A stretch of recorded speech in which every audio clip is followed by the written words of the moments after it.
I'm interested in the possibilities of integral practice. I'm a psychoanalyst, and Great. maybe. You're a long way from home. A long way from home, yeah. And while I do believe that all of these practices do ultimately create more room in the other domains, Yeah.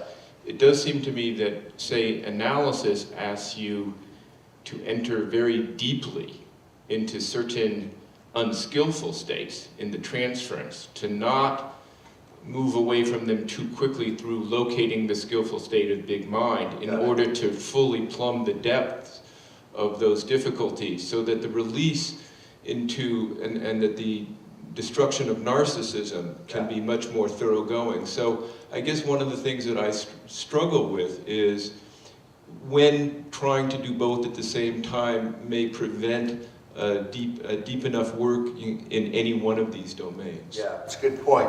And do you mind if I ask where did you do your analytic training, or how did you get into it? I just finished my psychoanalytic training at the Psychoanalytic Institute of Northern California, but I studied philosophy as an undergraduate, and then I did a lot of work with kids, and I worked in the transpersonal with Jim Fadiman, and so that was always, and I did Buddhism, and that was always around, but there was something that I was called to in the analytic modality. Yeah. Well, I'm a big fan of the analytic tradition. I've written, a fair bit about it, and particularly in transformations of consciousness, drew extensively on psychoanalytic developmental psychology, such as Margaret Mahler and Kohut, Kernberg.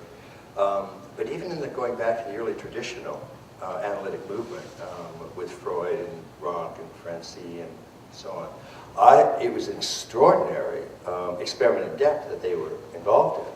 And I've mentioned the story a lot, and we can come back to it in a moment, but one of the things that I found really astonishing in terms of Freud's writing, for example, is just how poorly his translations were. And you probably know that the words ego and id were words that he never used. In German, he actually used the pronouns the I and the it, das ich and das es. So he literally, there's never a sentence where Freud would say, the ego finds that it is impinged upon by the id. In the original German, it would say, if I look into my awareness, I find there's an area that I recognize as the I, and I seem to be in charge of the I, but there are components of my awareness that I don't seem to be in charge of, and that the I is not in charge of, and I experience them as the it, and the it impinges on the I in the following. I mean, it's pure phenomenology. It's absolutely brilliant. James Strachey translated Freud's collected works, and he wanted it to sound scientific, so he selected Latin terms, ego and id, where Freud was using the I and the id. And it's really shocking, because in a sense, if you look at what Freud was trying to do, he was trying to take these things that appear id to us, that we're not responsible for, and convert them back into an I. In other words, befriend them and make them part of the I. And so his really famous summary of what psychoanalysis is, the way it's usually translated is, where id was, there ego shall be. In German, it says, where it was, there I shall become.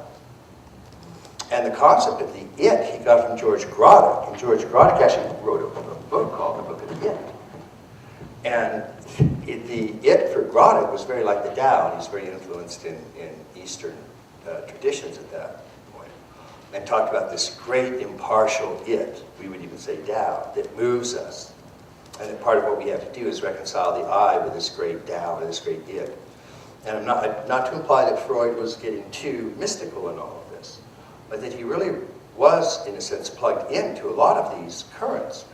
But he also had what I think is something that we've lost a little bit of, and that is a truly skeptical, in the best, not cynical, skeptical understanding about how so much of what can affect us we want to give high-sounding names to.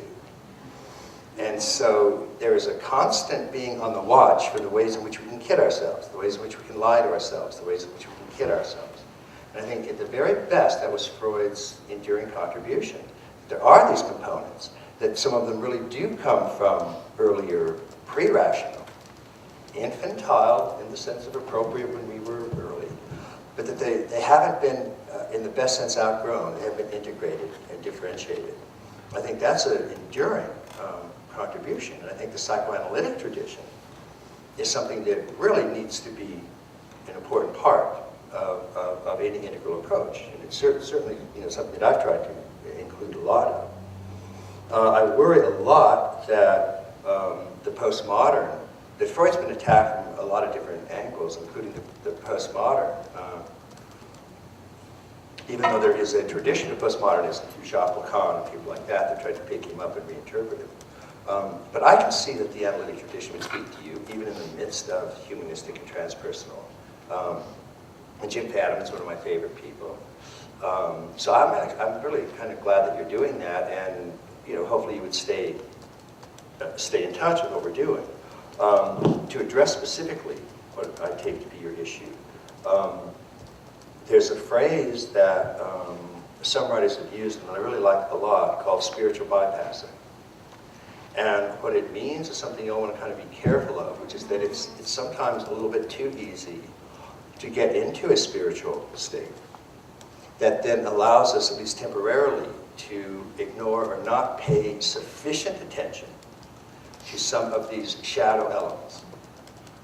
And it's sort of one of the occupational hazards of humanistic and transpersonal, that there is a kind of overlooking of some of these areas. And then the question is, by getting into some of these more exalted states, does it make it easier for us to overlook the literally repressed, the psychodynamic repressed shadow? And I think the answer is yes. And I think it's one of the things we really, really have to be careful about. And so we have actually a component of shadow work that we recommend everybody gets involved in this, in one of the ITP modules that we recommend. Just even the brief executive 3 or 4 module ITP version, one of the ones we really recommend is psychodynamic, or becoming friends with the shadow. We sometimes call that the 3-2-1 of shadow work. Now what that means briefly is 3-2-1 means third person, second person, first person. Because and I'm not just drawing on Freud now, which is sort of a whole lot of resources, including whatever insights I've been able to add on this. But the way a psychodynamic shadow starts is you are first identified with it. It could be an emotional impulse, a sexual impulse, an aggressive impulse, a drive to power, envy, something like that. It is first person. You own it. But for various reasons, you can split it off. It can be a harsh superego, it's your parents don't like it, your culture doesn't like it.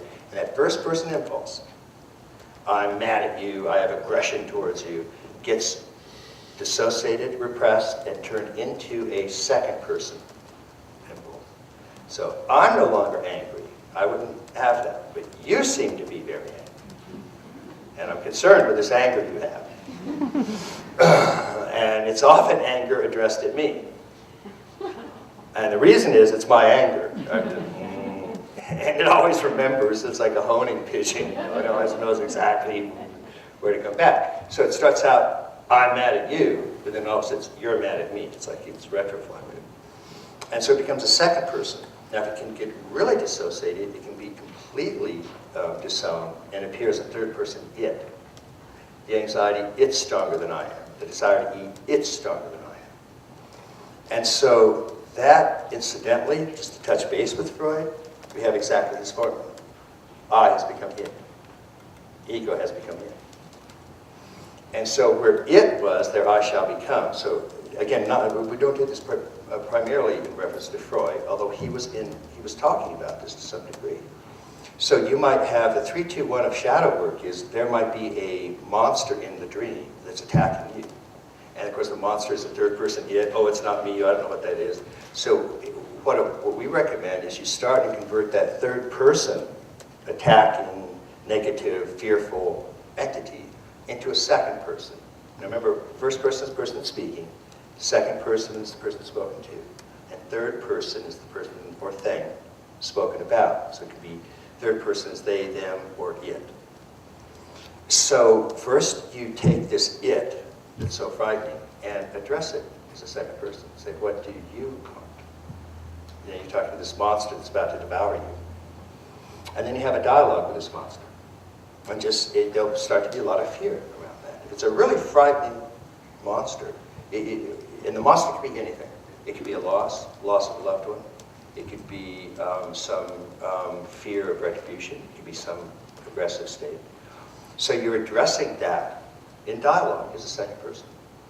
And then eventually you exchange places and identify with it, try to identify with it if the repression barrier is not too strong.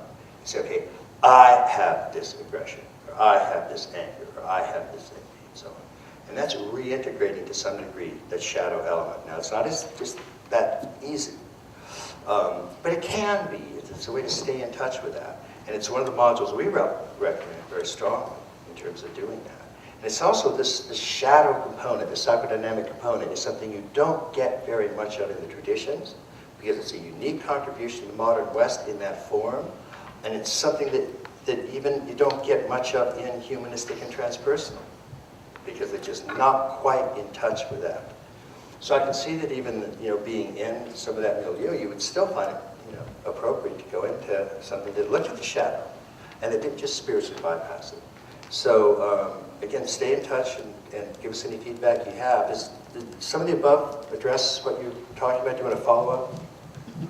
It does, but I think that what you were saying about states and a kind of adaptability or flexibility in states also would address it, because I think that it's not merely to touch on it briefly, but that you may need to quite deliberately give yourself different kind of permissions in different contexts. Yeah. And so within the therapeutic, analytic context, you in some ways need to allow yourself to be outrageous. Yeah. To become quite, spiteful or envious, or you have to manifest these shadows for quite a long time in some ways before they can be plumbed. Yeah. And that to in some ways get some training in how to then move more fluently and with less sense of contradiction, say, now I'm going to go sit on the cushion. Yeah. Whoa, how do I do both during the same phase of my life? Yeah.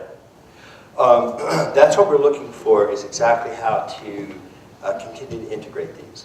Because you can sit on your cushion, for example, and give and something that's bothered you is some remark your overbearing, idiotic boss said to you that day. And so you can sit on and do Vipassana doing idiotic boss, I'm aware of idiotic boss, I'm giving full awareness to what an idiot my boss is. Idiocy, I'm aware of that. And that, that gets you so far, but it doesn't really get you to the point that you're actually shadow boxing. There's an actual component of you that you projected onto your boss. And unless you actually know how to walk through that, merely being aware of these things don't necessarily guarantee it's going to convert like that. So you do have to really be able to go through a lot of the techniques that Western psychotherapy is very, very good at. And I know Roger Walsh, who does a lot of work with Dzogchen. Roger Walsh is a psychiatrist who was very big in the humanistic and transpersonal movement, and also teaches Dzogchen with Surya Das. And when they teach retreats and meditators come in to work with him, and at the time they're interacting with the teacher, he says that 80% of what he has to do in that meditative setting is psychotherapeutic.